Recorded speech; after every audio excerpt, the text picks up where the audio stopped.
Halo teman-teman, mari kita lanjut sharing sebelumnya terkait hotspot Mikrotik.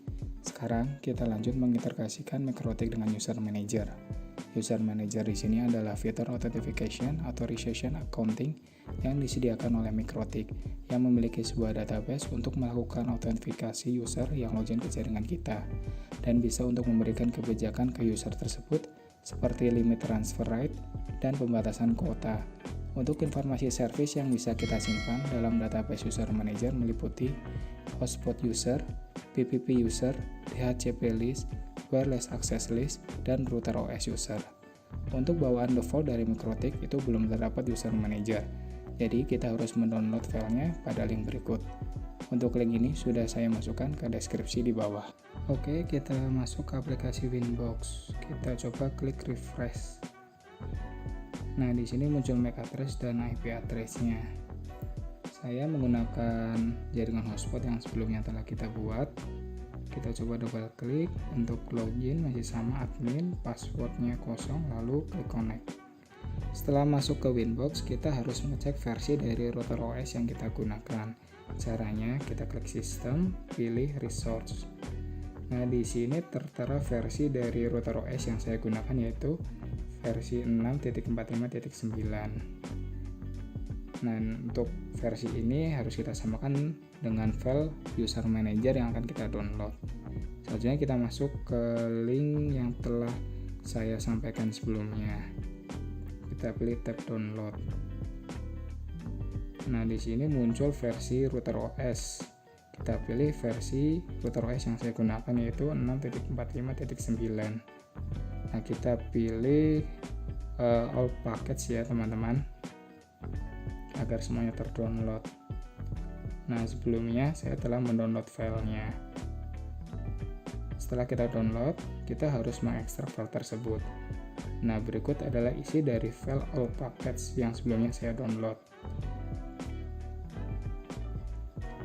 Untuk memasukkan file tersebut ke Mikrotik, kita masuk ke menu file, pilih tombol upload, lalu kita pilih file yang akan kita masukkan ke Mikrotik. Di sini saya ingin memasukkan file usermanager.npk, lalu open. Kita tunggu sampai proses uploadnya selesai.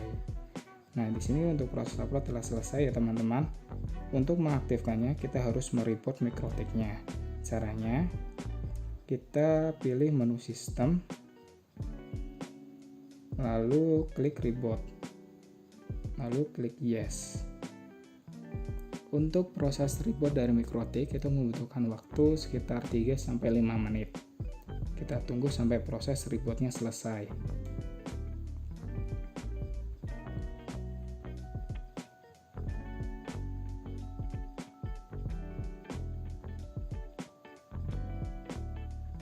Setelah proses rebootnya selesai, kita coba masuk ke jaringan hotspotnya kembali ya. Kita klik, lalu connect. Kita tunggu sampai terhubung ke jaringan. Nah, setelah terhubung ke jaringan, kita kembali ke Winbox, lalu klik reconnect. Cek apakah paketnya telah terinstall dengan benar. Kita pergi ke sistem, lalu pilih package. Nah, di sini telah muncul User Manager. Untuk settingan hotspot sebelumnya itu ada penambahan. Kita pilih menu IP, lalu hotspot. Kita pergi ke user profile. Kita klik. Nah, kita akan mengaktifkan radiusnya. Kita centang untuk use radius, lalu OK. Setelah itu kita tambahkan radiusnya. Kita klik plus. Di sini kita karena menggunakan hotspot, kita centang hotspot. Karena router kita adalah servernya, kita pakai 127.0.0.1 untuk addressnya. Lalu kita masukkan key-nya. Lalu oke. Ada beberapa problem yang sering muncul ketika kita mengakses User Manager, yaitu adalah munculnya error 404. Kita coba untuk mengganti port yang digunakan untuk mengakses HTTP-nya. Kita pergi ke IP, kita pilih service. lalu kita ganti www-nya menjadi port 808, lalu apply, lalu OK. Selanjutnya kita akan mencoba untuk masuk ke user manajernya. Lalu kita ketikkan alamat dari IP MikroTik kita /userman.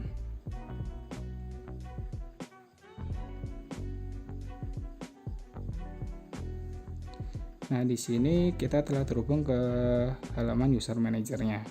Untuk masuk kita ketikkan admin, untuk passwordnya kosong, lalu OK. Nah, untuk memberitahu radius bahwa router yang kita gunakan, kita harus mendaftarkannya terlebih dahulu. Di menu router, kita klik add new. Nah, di sini kita masukkan namanya, bebas teman-teman ya. Lalu kita masukkan addressnya, yaitu 127.0.0.1. Kita masukkan key-nya. Key di sini harus sama seperti key yang kita masukkan sebelumnya di inbox. Lalu klik OK. Nah, untuk settingan telah tersimpan. Selanjutnya, saya ingin membuat akses untuk user. Nah, di sini saya masuk ke menu profile, lalu limitation, lalu add. Saya akan mencoba membuat akses untuk user yang hanya bisa digunakan selama 1 jam. Kita kasih nama akses 1 hour. Untuk uptime-nya saya tulis 1H, itu artinya adalah 1 hour, lalu OK. Nah, setelah dibuat limitationnya, kita ke profile, kita coba add. Di sini saya memasukkan akses underscore 1H, lalu OK.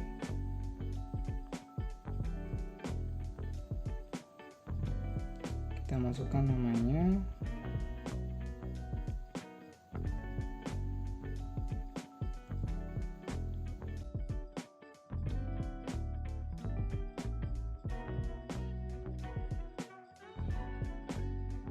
kita add new limitation-nya. Nah, di sini ada pilihan harinya ya teman-teman. Kita coba add limitation yang tadi, lalu OK. Nah, untuk profilnya telah dibuat ya. Setelah kita buat profile, kita save. Lalu kita ingin membuat usernya. Kita masuk ke menu user. Kita klik add. Nah, di sini ada 2 pilihan ya, one dan page.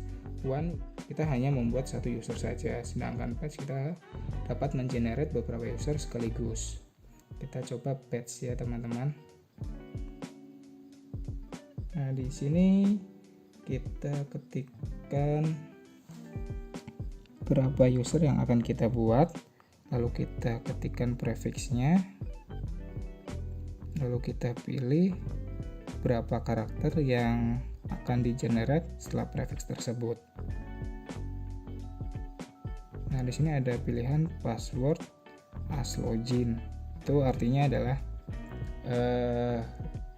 login dan passwordnya itu sama. Tapi saya ingin membuat untuk passwordnya sendiri ya. Kita pilih berapa karakter passwordnya. Nah, di sini ada beberapa konfigurasi yang bisa teman-teman explore. Saya akan coba secara default terlebih dahulu ya. Lalu setelah itu saya klik OK.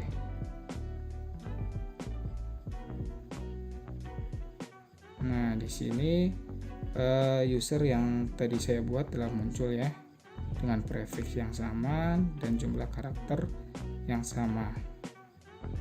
Kita coba klik salah satunya. Nah, di sini muncul untuk username dan passwordnya. Oke, kita langsung coba untuk akses dengan user tersebut. Kita coba logout dulu dari user sebelumnya.